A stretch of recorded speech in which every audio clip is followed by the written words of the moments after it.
Hello, welcome. My Monty pick for this next Monty game here was originally going to be, I think, Populous the Beginning. I did try it for a little bit, and it just wasn't clicking with me, but that's kind of the beauty of the Monty system is you've got two other games you can select. So the other game on my list was a WAD pack for Doom, which is kind of like what we know as like mods for Minecraft or for any of your games there where it changes the whole game. This is a WAD. It's a whole mission structure and a bunch of levels for Doom 2 specifically. It was made by a company called Nerve. I've got the wiki over here, but I can't really see. And they made this in 2010. It was an exclusive WAD for Doom 2. It came out on Xbox 360 when there was like a Doom Collector's re-release. And the WAD is called No Rest for the Living. Now, I have played this WAD now to completion 4 times. And I still call it No Rest for the Wicked. I can't stop calling it that. It's very weird, but that was what I played, was this WAD pack. Now, this shouldn't have taken me very long, but for a whole host of reasons, this took me way longer than it should have. So that's okay. We're done it now, and I've got footage for you to be able to see. Unfortunately, not all the footage. I'll get into that, though. As far as Doom goes, I didn't think I'd be talking about Doom so early. And now my first time really talking about Doom with you guys, and it's not even regular Doom. It's weird. It's kind of not old Doom, and it's kind of not new Doom. It's kind of right in the middle. Yet somehow this is also possibly the most Doom out of all the Dooms, but I'll get into that later. For now, let me just talk a little bit about No Rest for the Living. When it released in 2010, I was working at EB Games at the time, and I remember this release coming out and it being an exclusive DLC.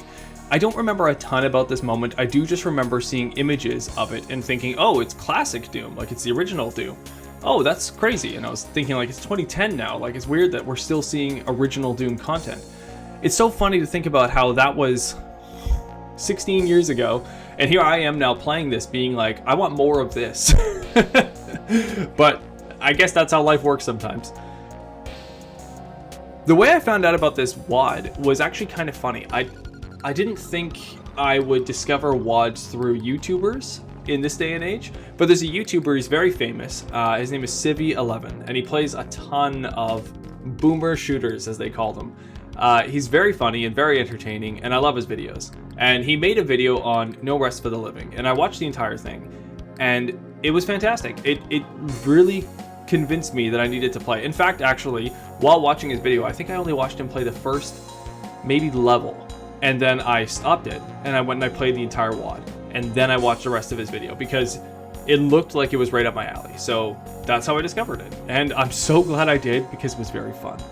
The other thing that really opened it up to me was another YouTuber. This is a man named Tim Rogers, and I've talked about him before, and I will talk about him again. I can't say I like your level, and I won't, though I certainly respect it, in a sense.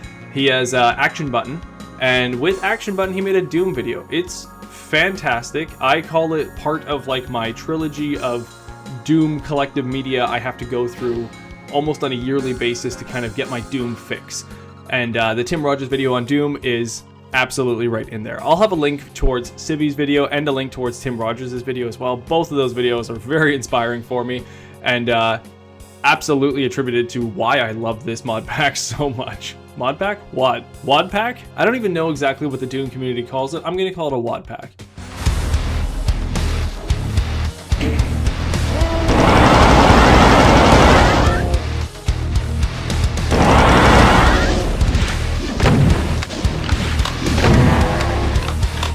The way I played it was specifically, let me not drop this here, on my Steam Deck. I play a lot of games on my Steam Deck, being a dad, and working a lot, and not really having a lot of time in my personal family home life. So because of that, I have to play games on the go when I can. So something like Doom is perfect for me to be able to play on Steam Deck because I'm not worried about specs or requirements.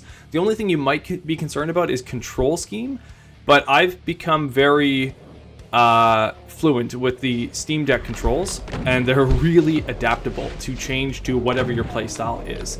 In this instance though, I would say mouse and keyboard is probably my favorite way now to play classic Doom, but the Steam Deck is possibly tied with that, and on some days might be better. I can't really explain it. There's something very comfortable, though, about the feeling of playing Doom with the Steam Deck and the screen being right in the middle of where your controls are. That snapping feeling of turning and firing a shotgun, it's always been good in Doom. It's never been bad. Even if you play on like the Game Boy Advance ports, it's still a fun feeling when you snap, turn, shoot, and hit something. Always been fun. But on the Steam Deck, for whatever reason, it hits me like 10 times harder.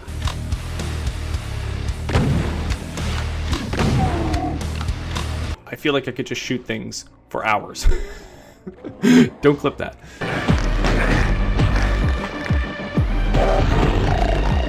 Steam Deck is probably my preferred way of play, mostly because it's mobile and the controls are more than susceptible. Acceptable. That's the word I was looking for. Acceptable. So I played through this a couple years back. There was a new re-release of classic Doom, which Bethesda and then eventually Night Dive Studios tends to do. But there was this re-release of Doom that happened back in like 2019, and I played it then. It was very easy to select your WADs back then, so I found this one and I played it right away. Loved it. Fantastic. Awesome. Might be wrong on my years there, but it's somewhere around that time. I played it probably 2 more times since then and now, and then now I have beat it entirely once, and I've tried a couple levels now on pistol start only. So I guess I should be clear about that too. With Doom, especially with No Rest for the Living, I play on ultraviolence. Awesome, hey? Cool. But before you think I'm some amazing gamer, I've never been fantastic at Doom. I love Doom. I think it's a great game, but I am not skilled at it the way you might be expecting. So I play Doom the way that I like Doom, which is the way I've always played Doom. Even in the 90s when I watched my dad playing Doom, this is how we played it, which is where every time you accomplished something that you're like, that's good enough, you do a save. So some people call this save scumming, and there's an argument to be made about that for sure. It's a different way of playing the game. So I will only advance and then save and then advance and then save. If something goes wrong or something goes the way I didn't like it, or I use too much ammo or whatnot, I will load a previous save, go back and redo that section. Because of that, I would say this ultraviolence difficulty, which is actually quite hard in this WAD, is not hard for me because it's more of a puzzle. You're kind of trying to figure out that best way through and then saving it and moving on. So I wouldn't call myself an incredible gamer or anything like that. And watching through my footage, you can see how frantic I am with the saving. Because especially in this WAD, conserving ammo is insane. Like, there are levels where you go right back down to just like pistol or punching and chainsaw. You're talking about this now, I feel like I'm making this sound bad, but honestly, the developers here have done a fantastic job with knowing exactly when to make ammo tight for you, and then exactly when to just give you enough. The last level especially is weird. The last level is probably one of the easiest levels, and this is because it is a whole bunch of enemies, 250 enemies or so. Most of those are imps, which is weird, but they just swarm you. But they give you everything, all the ammo you could possibly want or need. I did save a ton. I did all my save states through that, and yet I feel like that level you could just run through, run and gun, and be okay most of the time. The Cyber Demon at the end is a welcome boss, but even that, you're probably used to fighting Cyber Demons, and it's probably not so bad. They give you lots of ways to be able to run around the Cyber Demon too, which is very handy. So it's a great little last level. But before I get into all that too, I guess let me go through this whole thing and why this is such a good WAD. The creators of this, I don't know much about them, Nerve Software. I've looked them up, and apparently they're maybe some of them, maybe all of them, I'm not sure. They're like id Software guys. When I'm thinking like, oh, these guys really know id Software and their level design, I'm like, oh, it's because some of them are from id Software. And when I look at Rogue Entertainment, those are the guys that were behind the Quake mission packs for Quake 2, Quake 1, Quake 3. No, not Quake 3, sorry. Quake 2 on Nintendo 64. They did American McGee's, Alice. So I'm like, oh, okay, well, when we say it's not id Software, I mean, in a weird way, it also kind of is id Software working on this. So maybe just not John Carmack, maybe not John Romero, but still, you've got a lot of people that know what they're talking about already. But you can see it right away when playing this game, this mod pack. When you are playing and you go through the levels, level 1 specifically starts off. You're in this nice little balcony alcove. It's showing off the Doom engine quite well. It's got an outside nice skybox. and you're looking down a hallway, you can see nice lighting, and there's a window, you look out your window and you see the yellow key just like waiting for you on this little pillar. It's perfect. Like there's that little like that little bait kind of hanging and waiting for you. And in perfect Doom fashion, every single time this WAD is showing you something like that, it's telling you information, hey, you can get that, you know, it's telling you that. But at the same time, you also have that idea in the back of your head, like, as soon as I pick that up, is something gonna happen to me? You know, in the first Doom, there's that famous moment where you pick up the key and then the lights go out and a monster closet opens up. It's a classic moment. Romero's very proud of it. It's an awesome, fun time. I remember from when I was a kid, it was terrifying and fun and everything it could be about it. That moment there is just, there's a plethora of those all throughout this entire WAD, and it's really fun. So another reason why I find myself saving all the time is because, well, for one, I don't even remember what's going to happen. But for two, almost every corner or every new vantage point that you're given when you're finding something or turning a corner, you just know something else is also going to see you.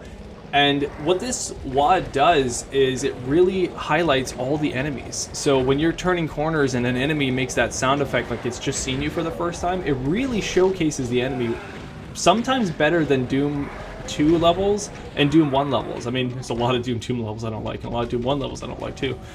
But still, it showcases them better. It's fantastic. There's just so many times, so many different levels where this happens. The first level, the Earth Base, is one of the levels I have my media of that I can show you footage of. Let me also just show you a real quick thing here on Steam. On my Steam Deck, oh, can you see this? On my Steam Deck, you can see I've got a bunch of video files on here. And for whatever reason, I was trying to convert these so that I could put them onto the computer. And it's not an easy process. It's actually kind of frustrating. But here, let me just show you something.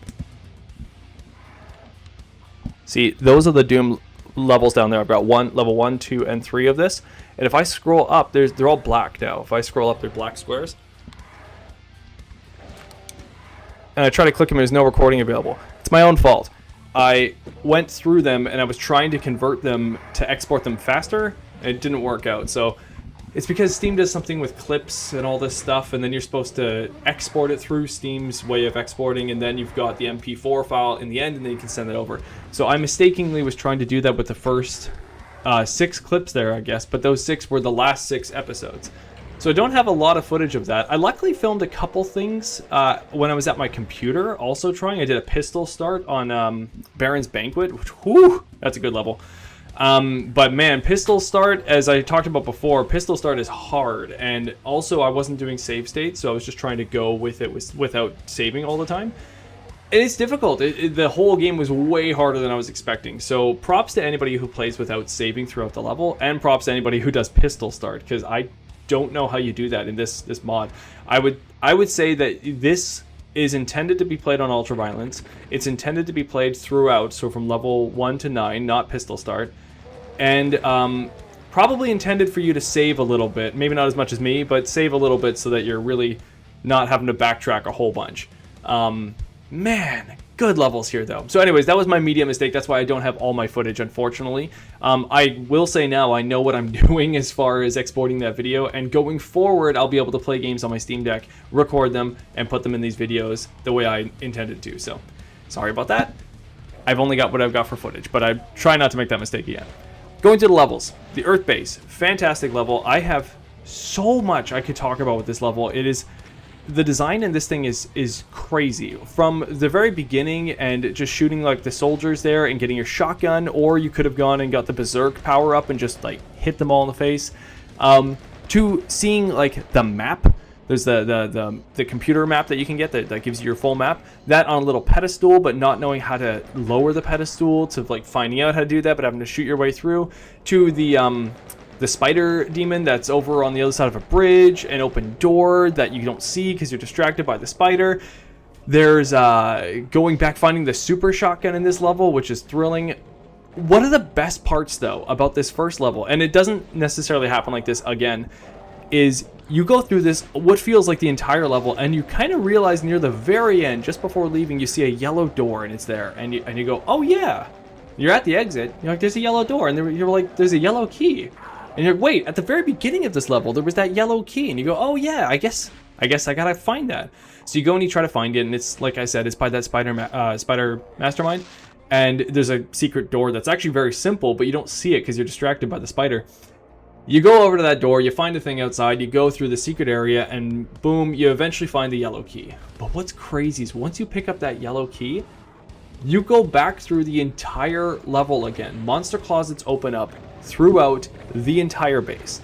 So now when you try to go back to the exit, you are now fighting monsters all over again in the same places you were fighting them before, but now there's even more of them and they're back, and you're just like going crazy. But that's also how you get the super shotgun, and once you get the super shotgun, life is good and you're very happy. So so yes, fantastic level, and honestly, if that's all this whole WAD was, I would just be happy. But it's not. There's lots more. What happens throughout this WAD is there's a consistency between levels. As you go out of the Earth base, you're now in another level here called the Pain Labs, which then moves you through a whole bunch more of the tech stuff, but then getting more into that hell kind of themed Doom imagery we've already seen. So it's slowly making its way there. Then you go from the Pain Labs, which is a great level, but not as much that I can say about that one. It's just got its ups, pretty much fun all the way through. There's a dark corridor section to it that's really fun. The Canyon of the Dead is a very good level. It goes with a setting and a theme, but Canyon of the Dead takes you kind of out of the tech and right into the hell landscape that you're used to in Doom, and it feels like you are leaving something behind and moving on to new adventures forward. But really what Canyon of the Dead does is it gets you right into Hell Mountain, and Hell Mountain is fantastic. Hell Mountain feels like you're in a giant war, and you're going through trenches, and you're slowly kind of like moving your way forward and pushing forward to get to the next, to get to the next, to get to the next. And it's hard to replicate that in Doom, but they do it very well in this one. So Hell Mountain is fantastic. And by the time you get to the end of Hell Mountain, there's a giant castle that you kind of have to take out all the guards to and get your way in. And it's in Doom's level design, so it never feels... like, at least, like, storytelling is hard to do, but for me, like, it's quite clear in these levels what the creators were trying to do, and it comes across to me. It's like reading a good book. I just love it. It's very fun. After Hell Mountain, you get into Vivisection. I think I said Baron's Banquet earlier, but no, Vivisection is the one I think I was thinking of. That's the one I did Pistol Start on. Vivisection is where you start to get into the territory of the obscure Doom. This is like those Doom levels where there's like 3 locked doors and they're right in front of you at the very beginning, and you have to get through all 3 doors to then get to the end. That's what Vivisection feels like. It's not exactly that, but it's very similar. There's kind of like a pedestal in the middle, and you're trying to slowly lower these sections so you can get to that pedestal. And to do that, you got to run around and shoot and kill everything. This is the first level, though, where it really feels like you have to make sure you do things correctly, otherwise you will not have enough ammo. Vivisection is the level that I remembered from previous playthroughs where I had to be careful. And I tried to be careful, and I still made mistakes. I don't have footage of that one, unfortunately. I lost my footage around this point, but Vivisection, I tried very hard, and I actually had to go back through my crazy amount of save states and still go forward, replaying sections just to make sure I conserved enough ammo to get to the end. I still left Vivisection with like 20% health or so. Like, it was shocking, but it's a tough level, and lots of enemies to fight. It's very thrilling and very fun. None of these levels are ever boring or not fun. It's just, they get hard. Vivisection is hard, but very fun to get through, though, at the end. And Tomb of Malevolence, I talked about it before. This is Cyber Demon. It's got all the imps in it, and just a fun as heck time going through that and mowing them all down. Fighting that Cyber Demon at the end, doing a little peekaboo style outside of these corners, it's just good. It's solid. I like it a lot. So, good job, you guys. Nerve Software. All I can say is I love this WAD. I could gush about it forever. I wish I had more footage. Maybe I will eventually be doing a Doom video. I'll probably bring up more about this then. But please do check out Civi's video on this, because he did a really good breakdown of the levels and really shows why it's so good.